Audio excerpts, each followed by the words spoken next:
29 जून और 30 जून का दिन, ये इस महीने के अंतिम दिन है। अब ये दो अंतिम दिन कुंभ राशि के लोगों के लिए कैसे होने वाले हैं, चलिए जानते हैं विस्तार से।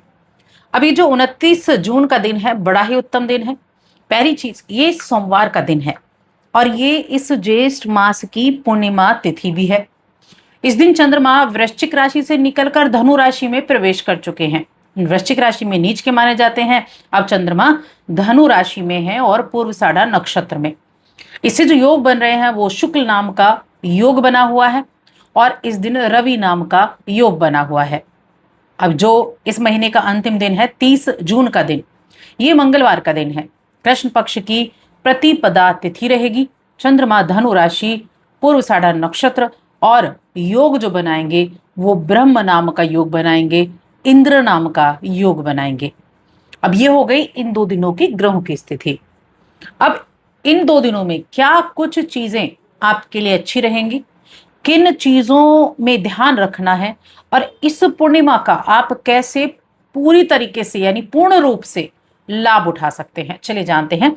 आगे बढ़ने से पहले एक छोटा सा निवेदन, चैनल पर पहली बार आए हैं तो सब्सक्राइब कर लें। और ये राशिफल चंद्र राशि पर आधारित है। अब देखिए, दोनों दिनों के राशिफल की तो हम एक साथ बात करेंगे, लेकिन सबसे पहले हम 29 जून की बात कर लेते हैं, क्योंकि ये ज्येष्ठ मास की पूर्णिमा तिथि है जो बहुत महत्वपूर्ण मानी गई है।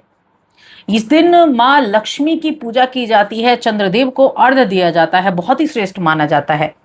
अब इस दौरान आप क्या कर सकते हैं, तो देखिए सबसे पहली चीज है कि कोई किसी भी तरह का गृह प्रवेश करना हो वो कर सकते हैं, मुंडन करना हो, नए काम की शुरुआत, तो इनमें कोई बाधा नहीं है।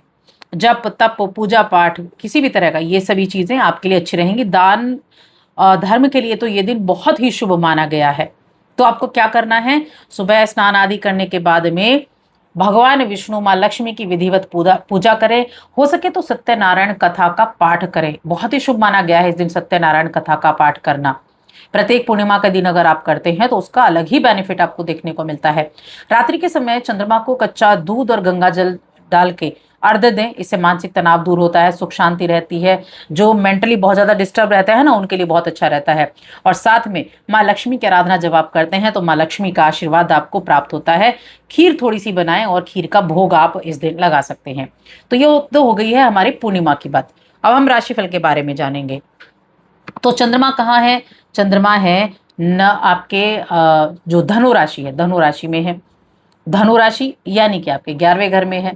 यहाँ से पंचम भाव पर दृष्टि जा रही है, तो बहुत ही खास समय ये आपके लिए साबित होने वाला है। आपने देखिए थंबनेल पढ़ ही लिया है कि किस्मत पलटते देर नहीं लगती। ऐसा क्यों लिखा, क्योंकि ये चंद्रमा की स्थिति 11th हाउस, इनकम के हाउस में है। और देखिए जब दिन ऐसा होना जैसे पूर्णिमा का दिन है, और जब आप इस दिन पूरा एकदम मन से, कहते हैं ना कि एकदम आप पूरा मन से पूरे विश्वास के साथ कार्य करते हैं, तो उनके आशीर्वाद से कब क्या हो ये कोई नहीं जानता। बाकी राशिफल देखें तो ये बहुत ही खास समय रहेगा। आप इन दिनों में देखेंगे आपका मनोबल बहुत ऊंचा रहने वाला है। आप बहुत हंसमुख स्वभाव के रहेंगे। आप अपने जो आपके अपने हैं ना, अपने प्रियजन हैं, उनके साथ बड़ा गर्व और आनंद की अनुभूति करते दिखाई देंगे। जो आपके करीब हैं उनके साथ बहुत अच्छा समय आप बिताएंगे और आप देखेंगे कि आपको लग रहा है कि हाँ, जब तक आप इनके साथ हैं आप खुद को बहुत सुरक्षित महसूस करते हैं। आप हैं या आपके फैमिली मेंबर्स हैं, आपकी फैमिली है, लेकिन आप बहुत सुरक्षित महसूस करते हैं। तो ऐसे दिन के लिए आप क्यों ना इतना अच्छे मन से आप इस दिन की शुरुआत करेंगे। संभावना ये भी है कि किसी ऐसे व्यक्ति द्वारा लाई गई कोई खुशखबरी आपको मिलेगी जो आपकी परवाह करते हैं। अब खुशखबरी आई तो खुश होना बनता है, और आपके प्रियजनों में से यानी आपके फैमिली मेंबर्स में से किसी को किसी तरह की उपलब्धि भी मिलेगी, जिससे थोड़ा सा माहौल जो है वो जश्न वाला बन जाएगा। तो देखिए जब ऐसा परिवार में आपके जो भी सदस्य हैं उनको थोड़ी उपलब्धि मिलती है, कोई अच्छा कार्य करते हैं, तो उनकी भरपूर प्रशंसा करें, उन पर अपना प्रेम लुटाएं, उनको अच्छा महसूस कराएं। तो उनको क्या होगा, वो मोटिवेट होते हैं। देखिए आपके लिए भी अच्छा और फैमिली के लिए भी अच्छा। तो एक जब माहौल को आप जैसा क्रिएट करके चलते हैं ना, अच्छा बनाकर चलते हैं, वैसे ही आपको उसके रिजल्ट मिलते हैं।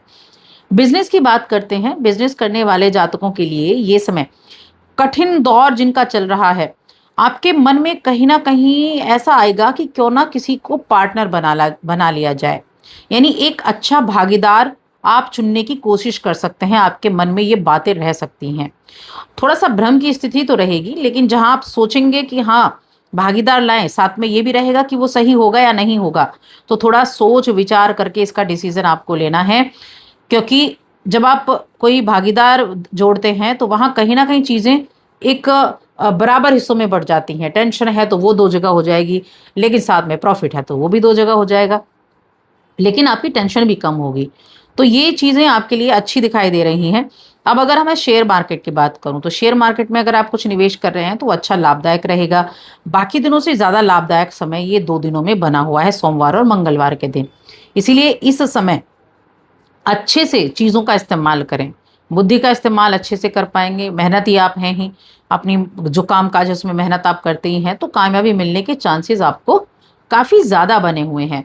और ख़ास तौर से अच्छी बात यह है कि धन की स्थिति इन 2 दिनों में बहुत अच्छी है, बहुत अच्छी है।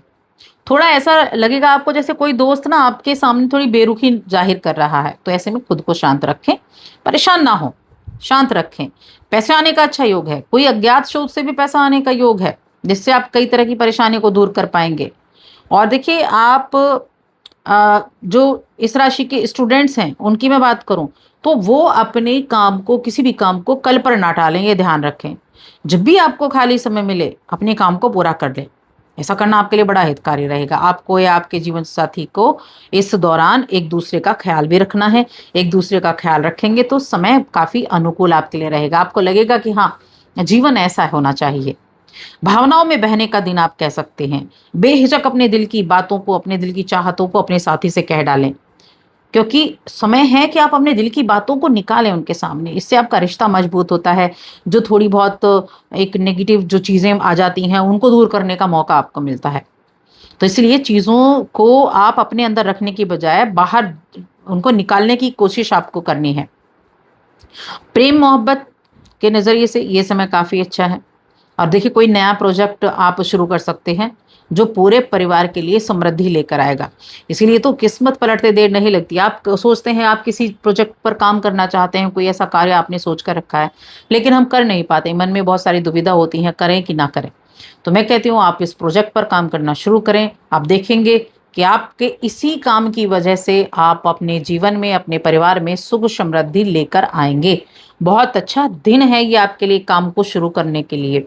29 जून, 30 जून भी अच्छा दिन है आपके लिए, क्योंकि पंचम भाव में चंद्रमा, 11वें भाव में चंद्रमा पंचम पर दृष्टि डाल रहे हैं, छठे घर के स्वामी है। तो ये बहुत ही उत्तम समय है। बाकी हम नक्षत्र भी देखें, बाकी हम ग्रह भी देखें तो उनका पूरा सपोर्ट आपको देखने को मिल रहा है। उपाय की मैंने पहले ही बात कर ली कि उपाय आप क्या कर सकते हैं, तो ये आप पूर्णिमा के दिन इन उपायों को कर सकते हैं। तो बस आज की इस वीडियो में इतना ही।